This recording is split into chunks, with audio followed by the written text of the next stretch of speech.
Hello everyone. आज हम बात करेंगे लेयर पैरामीटर्स के बारे में। चलिए हम सबसे पहले अपना सॉफ्टवेयर है वो ओपन करते हैं, सिपकट सॉफ्टवेयर ये रहा। सबसे पहले हम बात करेंगे लेयर्स पैरामीटर के बारे में। स्क्रीन पे मैं लेयर्स पैरामीटर्स को दो जगह से ओपन कर सकती हूँ, एक तो यहाँ से और दूसरा हमारे पास ऑप्शन है यहाँ से। आप देख सकते हो यहाँ पे हमारे पास ये पूरा इंटरफेस निकल कर आया है। देख रहे हो यहाँ पे लिखा हुआ है लेयर 1, यहाँ पे है ग्लोबल पैरामीटर्स। पहले बात कर लेते हैं ग्लोबल पैरामीटर्स की। इसमें बहुत सारे कंट्रोल्स हैं, सेटिंग्स हैं, फ्लो कंट्रोल है, यूनिट्स हैं। इनको हमने बिल्कुल भी हिलाना नहीं है, बिल्कुल भी इसके साथ छेड़छाड़ नहीं करनी है। बिकॉज अगर आप इनकी सेटिंग्स को चेंज करते हो तो आपकी मशीन में गड़बड़ हो सकती है, आपका जो कटिंग हेड है वो डैमेज हो सकता है, आपकी मशीन डैमेज हो सकती है, जिससे कि आपको बहुत सारी प्रॉब्लम्स आएंगी और आपको एक टेक्नीशियन को बुलाना पड़ेगा आपकी मशीन को ठीक करने के लिए। तो आप इन सारी सेटिंग्स को आप बिल्कुल भी नहीं छेड़ सकते हो। तो अभी हम बात करते हैं लेयर 1 के बारे में। बेसिकली इसमें बहुत सारी लेयर्स हम बना सकते हैं। आप यहाँ पे देख सकते हो ग्रीन, पिंक, येलो, ऑरेंज, बहुत सारे कलर्स की अलग अलग लेयर्स हैं यहाँ पे।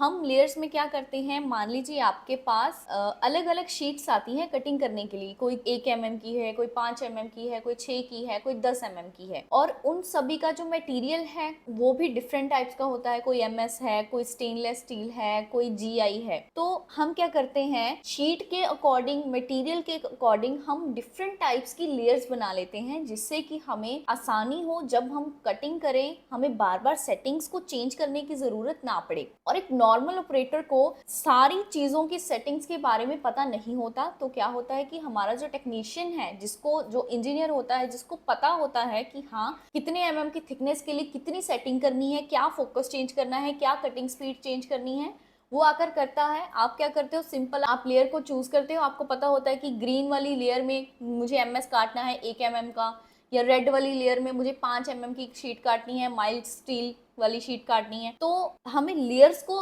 सिलेक्ट करेंगे, लेयर्स को हम कैसे यूज कर सकते हैं हम यहाँ पर वो सीखेंगे। आपको मैं बता देती हूँ जैसे लेयर 1 में क्या क्या चीजें हैं, थोड़ा सा डीप बताऊंगी कि क्या क्या चीजें होती हैं सभी लेयर्स में। लेयर सभी सेम होती है, हम उसको बनाएंगे अपनी रिक्वायरमेंट के अकॉर्डिंग, उनको चेंज करेंगे। अभी सबसे पहले यहाँ पे होता है दो पैरामीटर्स होते हैं, एक तो कटिंग पैरामीटर्स होते हैं, एक पियर्स पैरामीटर्स होते हैं। सबसे पहले बात कर लेते हैं पियर्स पैरामीटर्स के बारे में।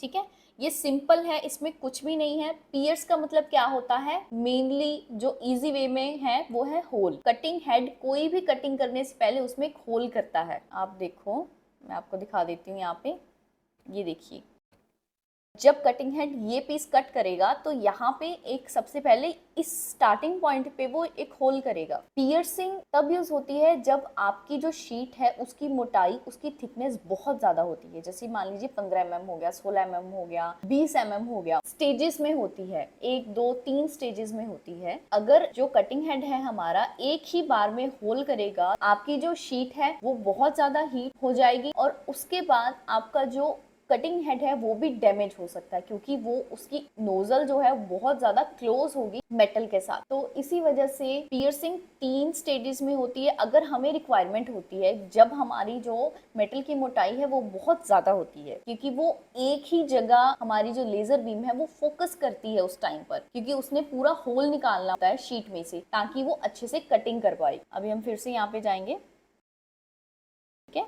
ये भी आपका जो टेक्नीशियन है वो भी सेट करके जाता है। मान लीजिए आपने ये लेयर, फर्स्ट लेयर आपने 15 mm की बनाई है, तो उसमें स्टेजेस भी होंगे।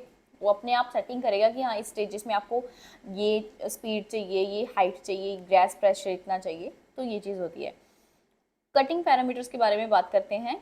कटिंग स्पीड क्या करता है, कटिंग स्पीड होती है जब आपका कटिंग हेड किसी पीस को काट रहा है, वो कितनी स्पीड से काट रहा है वो कटिंग स्पीड कहलाती है। ये काउंट हो रहा है यहाँ पर मिलीमीटर पर सेकेंड के हिसाब से। अभी बात करते हैं लिफ्ट हाइट के बारे में, कैसे काम करता है। चलिए देखते हैं।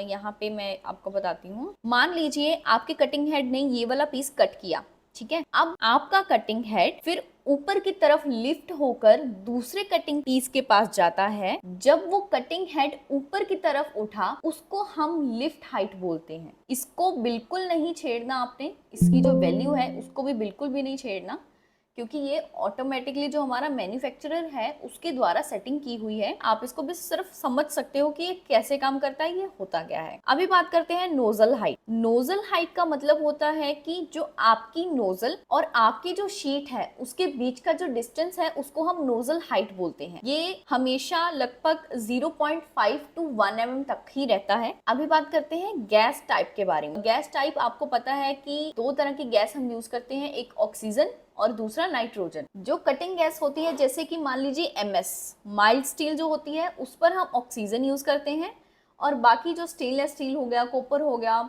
GI हो गया, उस पर हम ज्यादातर यूज नाइट्रोजन करते हैं। तो इस पे यहाँ पे ऑप्शन आएगा। यहाँ पे मेरे पास अभी ऑप्शन अवेलेबल नहीं है, बिकॉज मैं यहाँ पर डेमो का जो सॉफ्टवेयर है वो यूज कर रही हूँ। मेरा ये सॉफ्टवेयर मशीन के साथ कनेक्टेड अभी नहीं है। नीचे आ गया हमारा गैस प्रेशर। जो गैस प्रेशर है वो भी हम अपने आप जो एज अ ऑपरेटर हम इसको बिल्कुल नहीं छेड़ सकते, बिकॉज हमें नहीं पता होता कि कितना गैस प्रेशर कौन सी कटिंग में चाहिए। ये डिफरेंट थिकनेस के लिए अलग अलग यूज होता है, ठीक है। पीक पावर हमेशा 100% ही रहती है। अभी बात करते हैं ड्यूटी साइकिल। ये भी बिल्कुल भी नहीं छेड़ना आपको।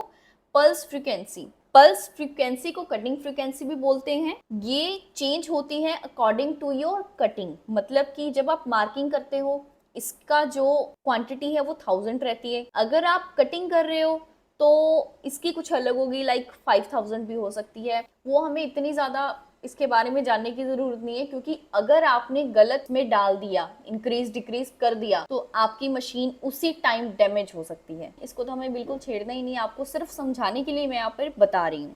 अभी है यहाँ पे बीम साइज बोल सकते हो या बीम विड्थ बोल सकते हो।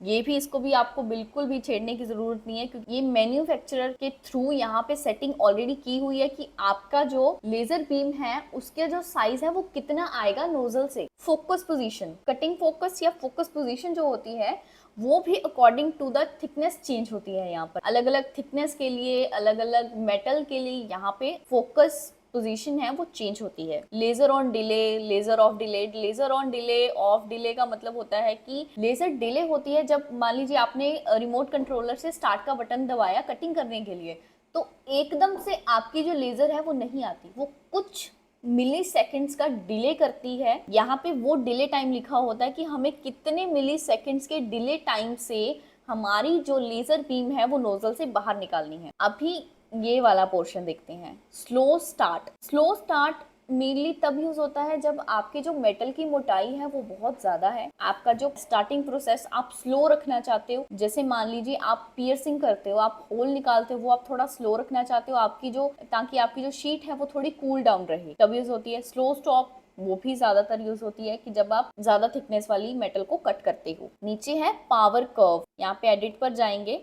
सिर्फ आपको ओपन करके दिखा रही हूँ। इसमें आपको बिल्कुल भी हाथ नहीं लगाना, बिल्कुल भी इसमें छेड़छाड़ नहीं करनी है, बिकॉज ये चीजें मैन्युफैक्चरर द्वारा सेट की हुई हैं। अगर आपने इसको छेड़ा, आपकी जो मशीन है वो भी खराब हो सकती है। आपकी जो मशीन है, आपका जो कटिंग हेड है वो बिल्कुल डैमेज हो सकता है। तो की छेड़छाड़ तो बिल्कुल मत कीजिए कि आप सेटिंग करके देख रहे हो कि मैं ये कर दूं वो कर दूं, बिल्कुल भी नहीं करना।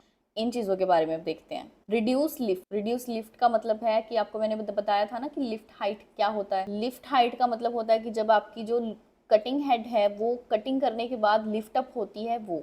रिड्यूस लिफ्ट का मतलब यही है कि अगर आपको उस लिफ्ट को थोड़ा कम करना है आपका टाइम बचाने के लिए, ताकि वो कटिंग हेड दूसरा पीस कटिंग करने के लिए जल्दी से जा पाए। प्री पियर्स में क्या होगा, पियर्स का मतलब होल करना। प्री पियर्स, सबसे पहले कटिंग हेड, हमारे जितने भी कटिंग पीसेस हैं, सभी कटिंग पीसेस को कट करने से पहले वो सभी कटिंग पीस में पहले होल करता है। मान लीजिए इसने पहले ये वाला कटिंग पीस कट करना है, ठीक है।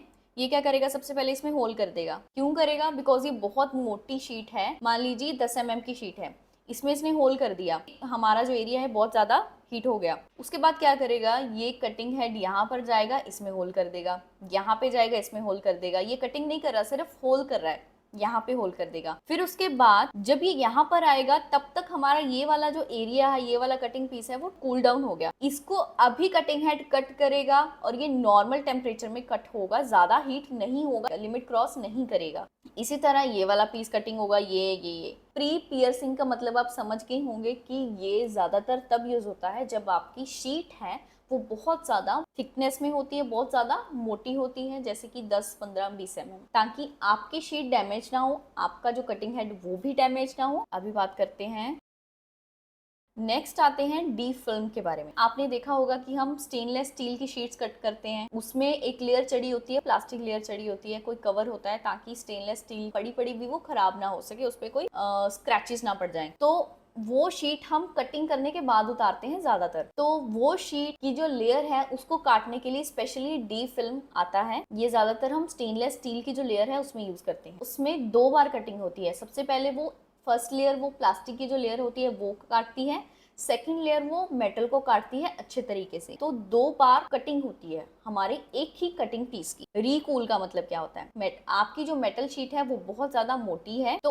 उसको रीकूल करने के लिए अपने आप कटिंग हेड कटिंग कर रहा होगा, तो बीच बीच में आपका जो कटिंग हेड है वो ब्लो करेगा, वो हवा छोड़ेगा, ताकि आपकी जो शीट है वो कूल डाउन रहे, उसका टेम्परेचर ज्यादा लिमिट के क्रॉस ना जाए। मल्टी कट में होगा कि अगर आप एक ही कटिंग पीस को आपने 2-3 बार कटिंग करनी है, उससे जैसे कटिंग पीस है, एक बार कटिंग कर दी, आपको उसी कटिंग पीस को दूसरी बार कटिंग करना है। यहाँ पे आप जितनी बार आपको कटिंग करनी है वो आप यहाँ पे राइट कर सकते हो। गैस ऑन, जब नॉर्मल आप कटिंग कर रहे हो गैस तो फिर भी ऑन रहती है। मान लीजिए आपने ये कटिंग पीस कट कर लिया, उसके बाद आप यहाँ पर जा रहे हो दूसरा कटिंग पीस को कट करने के लिए। तो इस कटिंग प्रोसेस के दौरान यहाँ पर गैस नॉर्मली ऑन नहीं होती। अगर आपको यहाँ पर गैस ऑन रखनी है तो आप वो वाला ऑप्शन चूज करो, ठीक है। नॉर्मली यहाँ पे तो हमारी गैस ऑन होती ही होती है, यहाँ पर भी होने लग जाएगी। तो नॉट फॉलो आपने रिमोट कंट्रोलर में एक बटन देखा होगा फॉलो का, जिसमें क्या होता है कि आपका जो कटिंग हेड है वो अप एंड डाउन ऑटोमेटिकली हो जाता है जब आप फॉलो बटन दबाते हो। नोट फॉलो का मतलब है कि अगर आपको वो फंक्शन यूज नहीं करना। यहाँ पे ऊपर जाते हैं ये वाली लाइन में, यहाँ पे मटेरियल लिखा हुआ है कि आपको कौन सा मटेरियल कट करना है। कार्बन स्टील है, स्टेनलेस स्टील है, फिल्म स्टेनलेस स्टील है। थिकनेस कि आपको कितने की शीट है वो काटनी है, वो कितनी थिकनेस है उसकी। नोजल के ऑप्शंस होंगे आपके पास, वो यहाँ पे चूज कर सकते हैं। ये है सेव ऑप्शन। अगर आपकी जो ये लेयर है ये आपको सेव करनी है। आप लेयर्स को यूज कैसे करते हो वो मैं आपको बता देती हूँ। ओके पर क्लिक किया यहाँ पे। अभी बात करते हैं इन लेयर्स के बारे में। आप देखो इसमें क्या क्या है। यहाँ पे काफी सारे ऑप्शंस आप देख रहे हो। सबसे पहले बात करते हैं लॉक लेयर्स के बारे में। यहाँ पे आप देख सकते हो lock background layer, layer 1, layer 2, layer 3, number of layers हैं, बट इनके आगे लॉक लगा हुआ है। लॉक का मतलब है कि आपने लेयर्स में जो सेटिंग्स की है, अगर आपने उसको एक बार लॉक कर दिया, आप उसमें चेंजेस नहीं कर सकते। मान लीजिए कोई और ऑपरेटर आया, उसने इन लेयर्स को यूज करने की कोशिश की, लेयर्स यूज करते करते उससे कुछ चेंजेस हो गए मान लो, तो आपकी मशीन भी डैमेज हो सकती है, आपकी कटिंग शीट भी डैमेज हो सकती है। इन चीजों को बचाने के लिए ये लॉक लेयर्स बनाई गई हैं, ताकि जो सेटिंग आपने कर ली वो सेटिंग्स दोबारा चेंज ना हो सके, ना डिलीट हो सके, ना मॉडिफाई हो सके, ना चेंज हो सके उसमें कुछ, ठीक है। ये उसके लिए बनाया गया है। सेकेंड बात करते हैं शो लेयर्स की। आपकी लेयर्स शो हो सकती हैं इसमें, आपकी लेयर्स इनविजिबल हो सकती हैं। जो लेयर्स आप शो करवाना चाहते हो वो यहाँ पर शो हो सकती हैं, ठीक है। थर्ड बात करते हैं ओनली शो। ओनली शो का मतलब है आप सिर्फ एक लेयर शो करवा सकते हो, जैसे show layer 6 only, show layer 8 only. अगर आपको शो ऑल करवानी है तो आप ऑल करवाओगे। अगर आपको सिर्फ एक लेयर शो करवानी है, यहाँ पे आप सिर्फ एक लेयर शो करवा सकते हो। इससे आप सॉर्टिंग भी अच्छे से हो जाएगी आपकी। जो शो लेयर है इसमें आप नंबर ऑफ लेयर्स एक टाइम में शो करवा सकते हो। लेयर्स तभी शो होंगी जब आपने लेयर्स बनाई होंगी, आपकी लेयर्स की सेटिंग हुई है, या आपके जो टेक्नीशियन इंजीनियर्स जो आए थे उन्होंने लेयर्स आपको बना के दी हैं, ठीक है, according to the thickness of metal, according to the different types of metals. मैंने यहाँ पर कोई लेयर्स नहीं बनाई है क्योंकि ये सिर्फ एक डेमो है। जब आपके सिस्टम में लेयर्स आएंगी तब आप इसको ऐसे यूज कर सकते हो। नॉर्मली एक ऑपरेटर ये लेयर्स यूज करता है, बट इनकी सेटिंग करना, इनको चेंज करना, इनको मॉडिफाई करना, इनको डिलीट करना, वो एक इंजीनियर ही आकर आपके मशीन में करता है, ठीक है। नॉर्मली आप इसको चेंज नहीं कर सकते, बिकॉज इसके बारे में आपको इतनी नॉलेज नहीं होती। आपने कुछ भी इंक्रीज डिक्रीज कुछ भी चेंजेस किए, आपकी मशीन डैमेज हो सकती है। तो इसीलिए आप इनको बिल्कुल मत छेड़ना, जस्ट लेयर्स का यूज करना जो आपको बना के दी गई होंगी इंजीनियर द्वारा। आगे आने वाली वीडियोस में हम बहुत सारी चीजें सीखेंगे। Thank you for watching this video.